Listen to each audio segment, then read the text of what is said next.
लोकसभा चुनाव के नतीजों के बाद अखिलेश यादव का आत्मविश्वास बढ़ा हुआ है और इस बढ़े हुए कॉन्फिडेंस की वजह से ही अपने बागी विधायकों को लेकर भी वो सख्त हो गए। चुनाव से पहले कह रहे थे कि बागी विधायकों पर फैसला जनता करेगी, लेकिन अब समाजवादी पार्टी के अध्यक्ष का मन बदल चुका है। राज्यसभा चुनाव में बगावत करने वाले सभी 7 विधायकों के खिलाफ पार्टी ने सबूत इकट्ठे कर लिए। बताया जा रहा है कि अखिलेश यादव के लंदन से लौटने के बाद बागी सदस्यों की सदस्यता खत्म करवाने की कोशिश शुरू हो जाएगी।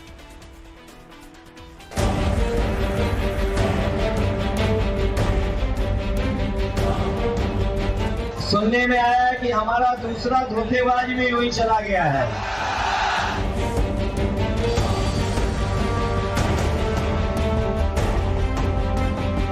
कार्रवाई निश्चित होगी। धोखेबाज तरीके विश्लेषणों से अलंकृत जिन बागियों से दूरी को जरूरी बता रहे थे अखिलेश यादव, बरसों की विचारधारा का तर्पण कर हृदय परिवर्तन करने वाले जिन विधायकों को लक्षित कर शब्द बाण छोड़ रहे थे अखिलेश यादव, जिन विधायकों की बगावत ने समाजवादी पार्टी को राज्यसभा चुनाव में निचले पायदान पर लाकर खड़ा कर दिया था, बीच मझधार में हाथ छिटकने वाले उन बागी विधायकों का सियासी हिसाब करने के लिए अखिलेश यादव अब साक्ष्यों के साथ है। अखिलेश यादव इस वक्त अपने परिवार के साथ लंदन में हैं। खबर है कि लंदन से लौटने के तुरंत बाद अखिलेश यादव अपने पार्टी के बागी विधायकों के खिलाफ सख्त एक्शन लेंगे। उनकी सदस्यता खत्म कराने के लिए कानूनी कोशिश करेंगे। इसके लिए समाजवादी पार्टी ने क्या क्या रणनीति बना रखी है ये भी हम आपको बताएंगे, लेकिन उससे पहले ये जान लीजिए कि आखिर समाजवादी पार्टी के बागी विधायक कौन कौन है और फिर अखिलेश यादव उनके खिलाफ एक्शन के लिए इतने बेचैन क्यों हैं। इनमें से एक है मनोज पांडे, जो एसपी के टिकट पर ऊंचा हार से जीते थे 2022 में और विधानसभा में समाजवादी पार्टी का मुख्य सचेतक हुआ करते थे। दूसरे हैं राकेश पांडे, जो जलालपुर से समाजवादी पार्टी के विधायक हैं। तीसरे हैं अभय सिंह, जो गोसाईगंज से साइकिल छाप पार्टी के विधायक हैं। चौथे हैं राकेश प्रताप सिंह, जो गौरीगंज से अखिलेश के विधायक हैं। पांचवें हैं विनोद चतुर्वेदी, जो कालपी से समाजवादी विधायक हैं। छठी हैं पूजा पाल, जो 2022 में समाजवादी पार्टी के टिकट पर चायल से जीती थी। और सातवें हैं आशुतोष मौर्य, जिन्हें अखिलेश 2022 में बिसौली से चुनाव मैदान में उतारे थे और जीते भी थे। यही है वो 7 विधायक जो कभी अखिलेश की आंखों के नूर हुआ करते थे, मगर राज्यसभा चुनाव से ठीक पहले समाजवादी खेमे से दूर हो गए। फरवरी में इन्होंने जैसे ही अपनी सियासी आस्था का अस्थि विसर्जन किया, ये समाजवादी पार्टी के सर्वोच्च नेता की आंखों में गड़ गए। कार्रवाई निश्चित होगी, क्योंकि पार्टी के जितने भी हमारे साथी हैं उनका मानना है कि ऐसे लोगों को दूर कर दीजिए। हालांकि तब अखिलेश ने यह भी कहा था कि उनकी सदस्यता खत्म करने की पहल नहीं करेंगे, लेकिन अब उन्होंने अपना मन बदल लिया है। कैसे सबूत इकट्ठा कर कार्रवाई की तैयारी है ये बताएंगे, मगर उससे पहले जानिए कि समाजवादी पार्टी से छिटकने के बाद मनोज पांडे से लेकर पूजा पाल तक ने ऐसा क्या क्या किया जिससे अखिलेश का मन खट्टा हो गया। फरवरी में जब राज्यसभा का चुनाव हुआ तो बीजेपी के पक्ष में क्रॉस वोटिंग की। राज्यसभा के चुनाव में समाजवादी पार्टी के उम्मीदवार को हार का सामना करना पड़ा। बीजेपी के प्रत्याशी संजय सेठ चुनाव जीत गए। राज्यसभा चुनाव में अखिलेश के कैंडिडेट को हराने में योगदान देने वाले समाजवादी पार्टी के 7 विधायकों ने लोकसभा चुनाव में बीजेपी के पक्ष में जमकर प्रचार किया, लेकिन लोकसभा चुनाव में बीजेपी को इसका रत्ती भर भी फायदा नहीं है। साल 2019 में अमेठी में राहुल गांधी को हरा चुकी बीजेपी इस बार रायबरेली के किले को भी ध्वस्त करना चाहती थी। ऐसे में उसे एक ऐसे विरोधी नेता की जरूरत थी जिसके इलाके में मजबूत पकड़ हो।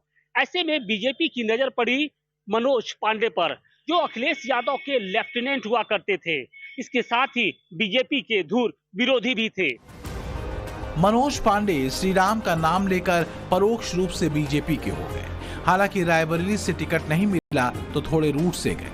अमित शाह बाकायदा मनोज पांडे के घर पर गए, उनसे मिले, मनाया। फिर उन्होंने रायबरेली के बीजेपी कैंडिडेट दिनेश सिंह के लिए चुनाव प्रचार किया।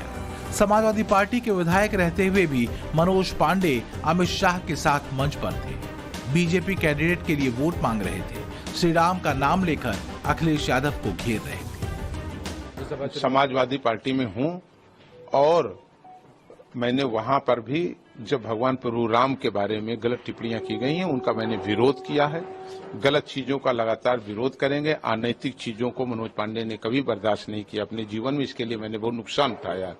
लेकिन भगवान प्रभु राम के ऊपर हमला हो, भारत माता के ऊपर हमला हो, सनातन पर हमला हो, ये अधिकार न भारत के संविधान में और न एक स्वस्थ और सभ्य समाज में किसी को दिया गया है।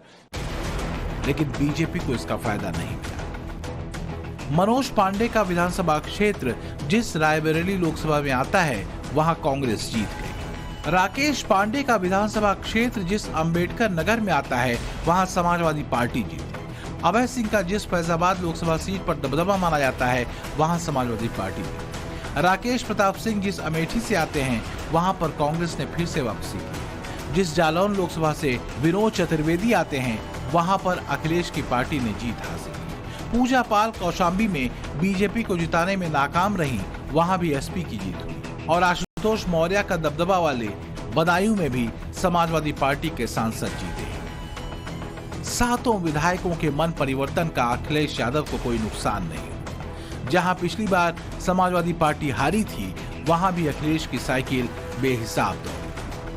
इतिहास में पहली बार समाजवादी पार्टी ने यूपी में सबसे ज्यादा सीटें जीती हैं।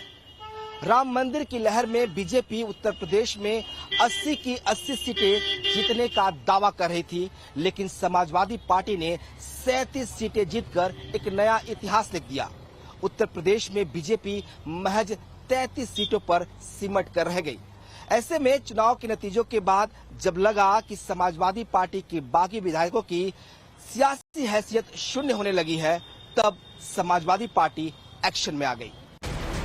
चुनाव नतीजा आने के चंद घंटे बाद ही आत्मविश्वास की अति पर सवार समाजवादी पार्टी के प्रवक्ताओं ने बागियों पर सख्ती के संकेत देने शुरू कर दिए। अखिलेश के प्रवक्ता ने बाकायदा सोशल मीडिया पर लिखा कि जो चंद महीने पहले बगावत कर भागे थे वो फिर से मौका देने की गुहार लगा रहे हैं। फखरुल हसन चांद ने तंज कसते हुए कहा कि कुछ करीबियों से पैरवी करवा रहे हैं, मगर अखिलेश यादव ने खरी खरी सुना दी। जून के पहले हफ्ते में जो संकेतों में बताया जा रहा था उस पर अखिलेश यादव आगे बढ़ चुके। सातों बागी विधायकों के खिलाफ समाजवादी पार्टी ने वीडियो, ऑडियो और टेक्स्ट सबूत इकट्ठा किया है। लंदन से लौटने के बाद सपा सुप्रीमो अखिलेश यादव यूपी विधानसभा के स्पीकर सतीश महाना से मिल सकते हैं। इसके साथ ही अपने बागी विधायकों के खिलाफ दल बदल कानून का सबूत पेश करेंगे और साथ ही याचिका दाखिल करेंगे। साथ ही इस कार्रवाई के बाद वो सातों सीटों पर उपचुनाव कराने की अपील भी करेंगे। जानकारों की माने तो लोकसभा चुनाव में अप्रत्याशित जीत हासिल होने के बाद अखिलेश का आत्मविश्वास अति पर है। वो चाहते हैं कि उपचुनाव में बागी विधायकों को हराया जाए, क्योंकि उन्हें लग रहा है कि यूपी के राजनीतिक हालात इस वक्त समाजवादी पार्टी के पक्ष में हैं, हालांकि बीजेपी को ऐसा नहीं लगता। राज्यसभा में कोई भी विधानसभा का सदस्य किसी भी पार्टी को वोट दे सकता है, बस वोट देने के पहले वो अपने पार्टी का जो एजेंट है उसको दिखाना अनिवार्य होता है। बीजेपी के नेता उस अखिलेश यादव की जानकारी पर सवाल उठा रहे हैं जो 22 वर्षों से राजनीति में है। क्यों सवाल उठा रहे हैं, ये जानने के लिए पहले उस दल बदल कानून के बारे में जान लीजिए जिसके आधार पर अखिलेश यादव अपने विधायकों की सदस्यता रद्द करवाने की तैयारी में है। दल बदल विरोधी कानून के तहत किसी भी जनप्रतिनिधि को तब अयोग्य घोषित किया जा सकता है जब वो स्वेच्छा से किसी राजनीतिक दल की सदस्यता छोड़ देता है, किसी सदस्य द्वारा सदन में पार्टी के पक्ष के विपरीत वोट किया जाता है, कोई सदस्य स्वयं को वोटिंग से अलग रखता है, 6 महीने की समाप्ति के बाद कोई मनोनीत सदस्य किसी राजनीतिक दल में शामिल हो जाता है। कानून के अनुसार सदन के अध्यक्ष के पास सदस्यों को अयोग्य करार देने संबंधी निर्णय लेने की शक्ति है। देखिए, नियम तो यही है कि 2/3 बहुमत से अगर कोई टूट होती है तो ही सही माना जाएगा, वरना उसको उनकी जो है विधायकी रद्द हो जाएगी, तो उस समय इनकी विधायकी रद्द ही होनी है। लेकिन ये निर्णय विधानसभा अध्यक्ष को करना है। लेकिन इसमें एक दूसरा पेच है, वो ये कि राज्यसभा चुनाव में संवैधानिक तौर पर व्हीप अप्रभावी होता है, क्योंकि इस स्वीप को मानना या न मानना विधायकों के विवेक पर निर्भर है। इसके साथ ही इन राज्यसभा के चुनाव में दल बदल कानून भी लागू नहीं होता है। यही वजह है कि बीजेपी के विधायक कानून को आधार बनाकर अखिलेश यादव की कोशिश को खारिज करने में जुटे हैं। लेकिन समाजवादी पार्टी ने अपने सभी 7 बागी विधायकों के लिए नेक्स्ट प्लान तैयार कर लिया है। हालांकि अपने 8वें विधायक के लिए समाजवादी पार्टी ने अभी तक कोई फैसला नहीं किया है। 8वां विधायक है पल्लवी पटेल। अपना दल कमेरावादी की संस्थापक अध्यक्ष है पल्लवी पटेल और 2022 के विधानसभा चुनाव में समाजवादी पार्टी के सिंबल पर सिराथू से जीतकर विधानसभा पहुंची हैं। 2022 में समाजवादी पार्टी के टिकट पर चुनाव लड़ चुकी पल्लवी पटेल ने लोकसभा चुनाव में अलग रास्ता अख्तियार कर लिया था। अखिलेश यादव के पीडीए के खिलाफ पल्लवी पटेल ने असदुद्दीन ओवैसी के साथ मिलकर पीडीएम बनाया था, जो सीधे सीधे अखिलेश यादव को खुली चुनौती थी। तो ऐसे में आज हम सरकार के खिलाफ, मुख्य विपक्ष के खिलाफ, इन समाजों के ऊपर हो रहे लगातार उत्पीड़न में अपने इस पीडीएम न्याय मोर्चा को लेकर के आपके बीच में आए। पीडीएम मतलब पिछड़ा, दलित, मुसलमान। लेकिन इस पल्लवी पटेल को लेकर समाजवादी पार्टी ने कोई आखिरी फैसला नहीं किया है। तकनीकी रूप से अगर समाजवादी पार्टी उनके खिलाफ याचिका देती है तो पल्लवी की भी विधायकी खत्म हो जाएगी, क्योंकि वो दूसरी पार्टी के मंच से प्रचार कर रही थी। उन्होंने असदुद्दीन ओवैसी के साथ कई बार मंच साझा किया था, उनके साथ मिलकर अपना कैंडिडेट उतारा था। जाहिर है सपा सुप्रीमो अखिलेश यादव सारा गुड़ा भाग करने के बाद ही कोई फैसला लेंगे।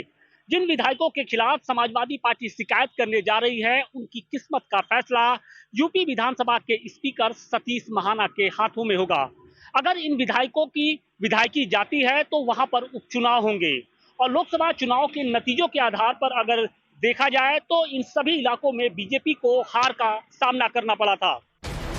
दूसरी ओर 10 सीटों पर विधानसभा का उपचुनाव होना है। इनमें से 9 सीटें विधायक से सांसद बनने के कारण रिक्त हुई हैं, जबकि कानपुर के सीसामऊ सीट समाजवादी पार्टी विधायक इरफान सोलंकी की सदस्यता खत्म होने के बाद खाली हुई है। इन 10 सीटों में 5 सपा, 3 भाजपा, 1 आरएलडी और 1 निषाद पार्टी की है। लेकिन कांग्रेस भी उपचुनाव में समाजवादी पार्टी से सीटें मांग रही है।